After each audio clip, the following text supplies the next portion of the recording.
People in Hollow Creek still whisper about the night everything changed, the night a bruised young mother stumbled down the sheriff's porch steps clutching a newborn girl to her chest, only to collapse before she could knock. And they whisper even louder about the man who opened the door, Sheriff Elias Crowe, the widower who had buried both his wife and unborn daughter just 2 years before.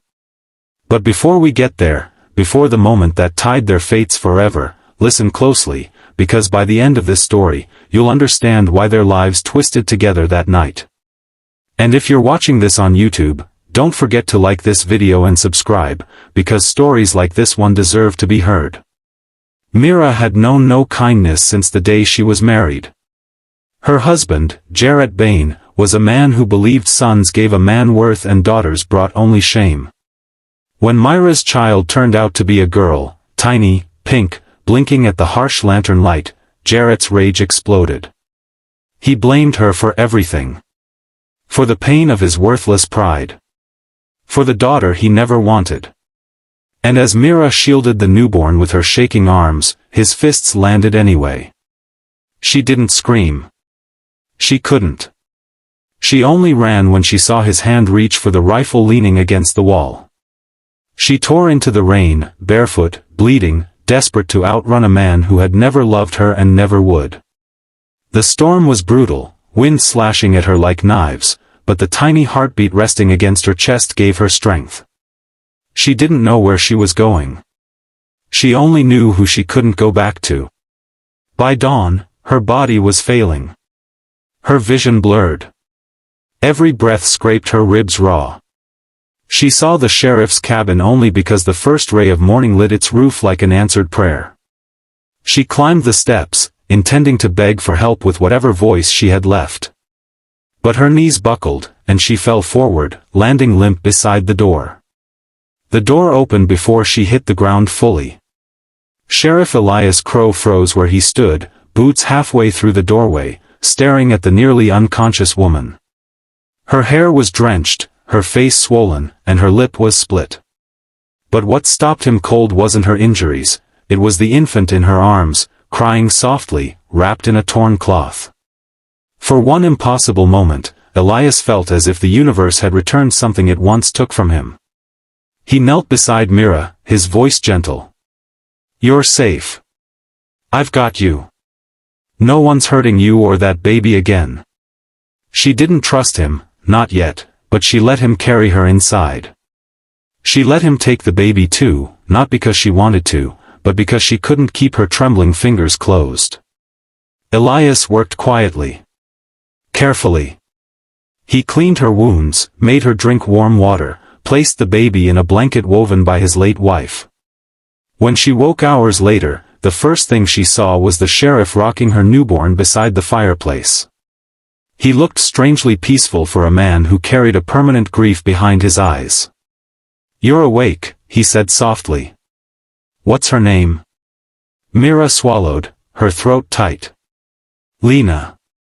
"Beautiful name," he murmured, smiling down at the sleeping girl. When she tried to sit, pain bolted through her ribs like lightning. Elias was there instantly, steadying her with hands that were firm, respectful. "Who did this to you?" he asked. She hesitated. If she told him, Jarrett would come. And if Jarrett came, there would be blood. But Elias saw the fear. And he understood. "You don't owe me anything," he said quietly. "But I want you to know this, no one in my town lays a hand on a woman or child while I'm breathing. You can stay as long as you need." That was the moment something fragile cracked open inside Mira, something she thought had died long ago. Trust. Over the next days, Elias made space for her in lives he had tried so hard to keep closed off. He taught her how to boil herbs for pain. He rocked Lena when Mira was too exhausted to sit upright. And every night, when Mira cried silently thinking no one noticed, Elias pretended not to hear, but he always lit the lamp by her bed so she wouldn't feel alone in the dark. But Jarrett Bain was not a man who let go of what he believed belonged to him. Word traveled fast in small towns, and it wasn't long before Jarrett learned the sheriff had taken in his wife and newborn daughter. He stormed into Hollow Creek like a rabid dog, screaming that the sheriff had stolen his family. People gathered outside the sheriff's office, whispering, afraid. Elias stepped out slowly, his badge catching the sun. "Your wife ran because you nearly killed her," he said evenly. "She's under my protection now." Jarrett spat on the ground. "You think you can steal my woman and my blood? I'll burn this town to ash." "You won't lay a hand on them," Elias replied, steel in his voice. Jarrett swung first. A wild punch, fueled by rage. Elias dodged easily. Jarrett was drunk, unsteady, and in seconds the sheriff had him pinned against the wall. But when Jarrett reached for the knife hidden in his boot, the deputies rushed in, wrestled him to the ground, and dragged him to the jailhouse. For the first time in Myra's life, justice was on her side. But the trouble didn't end there. Jarrett had friends, men nearly as cruel as he was, who blamed Myra for his arrest. They began circling Elias's cabin at night, trying to scare her into leaving. Elias patrolled his land with a lantern, jaw clenched, refusing to sleep until she and the baby were safe. One night, Myra stepped onto the porch to find him sitting on the steps, shotgun across his knees, eyes alert. "You shouldn't be out here alone," she whispered. "And you shouldn't have to be frightened in your own home," he replied. My home?" she asked softly. He looked up at her with such sincerity it nearly broke her. "Yes. As long as you want it to be." Her breath trembled. She had never had a home. Not truly. Weeks passed. Lena began to coo. Myra began to smile.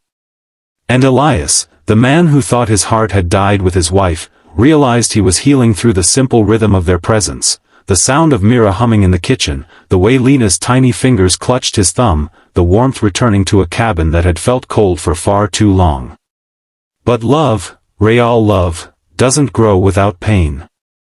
The night Jarrett escaped from jail, Hollow Creek plunged into fear. Deputies searched every barn, every trail, every abandoned shack. Elias ordered Myra to stay inside with Lena, but she could see the fear in his eyes, not for himself, but for them. When Jarrett finally appeared, it wasn't with a knife or a gun. It was with madness. He burst through the cabin door screaming Myra's name. She shielded Lena with her body, heart racing. But before Jarrett could strike, Elias tackled him from behind, slamming him to the floor. They fought savagely, years of bottled rage in every blow. Jarrett reached for a broken bottle. Elias grabbed his wrist, forcing it away from Myra and the baby. "Enough!" Elias roared. And for the first time in Jarrett's life, someone stronger than him looked him dead in the eyes and saw right through him. The deputies dragged Jarrett away for the last time. This time, there would be no escape. When the chaos settled, Elias stood in the doorway, chest heaving, bruised but alive. Myra rose slowly, cradling Lena, tears streaming down her face, not from fear, but from relief. From gratitude. From something that felt dangerously close to hope. "You saved us," she whispered. He shook his head. "No. You saved yourselves. You ran. You fought. You protected your child. I only stood with you."